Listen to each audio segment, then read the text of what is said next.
உங்களோட உள்ளங்கையை நல்லா அழுத்தி வச்சுட்டு உங்களோட விரலை எல்லாத்தையும் ஃபஸ்ட்டு இந்த மாதிரி ஓப்பன் பண்ணணும். ஸோ இந்த மாதிரி கேப் வச்சுக்கணும்.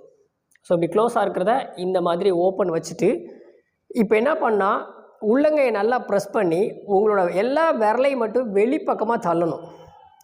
ஸோ இந்த மாதிரி தள்ளணும். ஸோ பெருவிரலில் தள்ளுங்க, இது தள்ளாட்டாலும் பரவாயில்ல. இந்த மற்ற 4 விரல்களையும் இந்த மாதிரி வெளிப்பக்கமாக தள்ளி ஹோல்டு பண்ணும். 1 2 3 4 5 6 7 8 9 10. ரிலாக்ஸ். க்ளோஸ் பண்ணிக்கோங்க.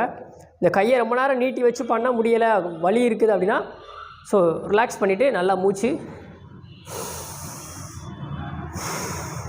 திரும்ப இன்னொரு தடவை கையை சேர்த்துக்கோங்க. சேர்த்துட்டு இந்த விரலை மட்டும் அப்படி வெளி பக்கமாக தள்ளணும். ஸோ நீங்கள் தள்ளும்போதே தெரியும். ஸோ அந்த ஃபோர்ஸில் வந்து உங்களுக்கு விரலுக்கு வந்து ஒரு நடுக்கம், ஒரு ஸ்ட்ரெச் இருக்கும். Right, relax. ஸோ இதே தான் நீங்கள் நீட்டி வச்சு